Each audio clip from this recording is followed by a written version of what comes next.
So I talked about Anna Wintour stepping down as editor-in-chief. 2 weeks ago, I talked about it here on the TikToks, but it was finally announced.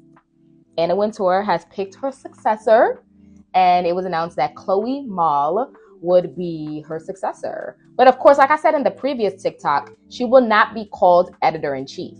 Anna Wintour said, no ma'am, nobody else will be called editor-in-chief but me.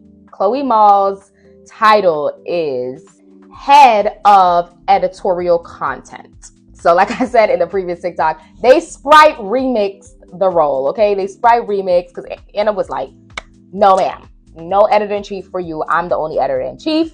But of course, like I said, just because she's stepping down doesn't mean she's gonna go chill and enjoy her coins and retire, because she just went into a whole nother position within Condé Nast. Anna Wintour is now the chief content officer, and Chloe Malle will be reporting to Anna. I was like, girl, like, she just made a whole new position for herself, created a whole new position for Chloe. She's not going to be the editor-in-chief anymore. So basically, it's just going to be some like new changes within Vogue, within Condé Nast, and new things going in. So yes, it was announced yesterday, like I said, of Chloe Malle stepping into that position. And of course, I had to do my research on Chloe and get into her because, of course, I haven't heard of her. I know a couple people I saw haven't heard of her. There's many people who have heard of her. But I was like, all right, let me get into her tea. And she started off as an intern at the New York Observer. That was like at the beginning of her career after she graduated. And then after years of being, the intern at the New York Observer, she was still at the New York Observer, but she went into the role as the real estate writer. So she was writing about real estate. And then since then, she also has written for many, style and fashion publications. Of course, the New York Times Style, Vogue, Marie Claire, Wall Street Journal, Architectural Digest, and more. She has written for those, and within those things that she's written for, it's been a mixture of, like I said, she wrote for like real estate, she wrote for style and fashion. So she is a journalist, she is a writer, she knows what it is to, be in that space. Upon my continued research, I found out that she has been with Vogue since 2011. So she's been with Vogue for 14 years. So she has experience within Vogue and writing for Vogue and editing for Vogue. So she started off as the Vogue social media editor and then went into the position of editor of Vogue.com. So like I said, she knows like the different aspects of being within Vogue. She also hosts a Vogue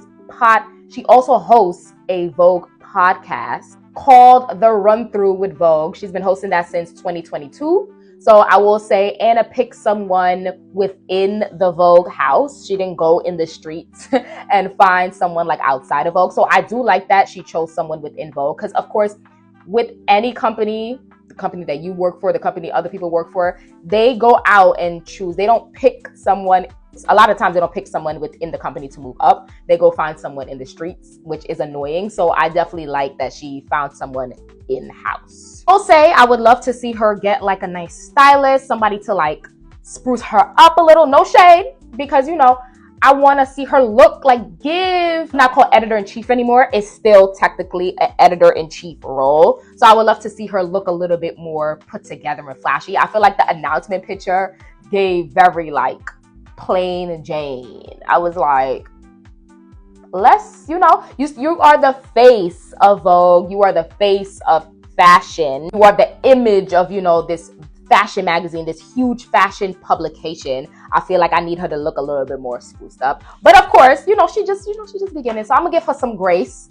But the biggest gag of it all, her mother, she's the girls is calling her Nepo baby, which I guess you could say that, because her mother is Candice Bergen. Yes, actress Candice Bergen, which the biggest gag of it all, if you're a Sex and the City fan like I am, Candice Bergen played Enid Frick on Sex and the City, and she was the editor-in-chief of Vogue on Sex and the City. Carrie reported to her when she wrote for Vogue.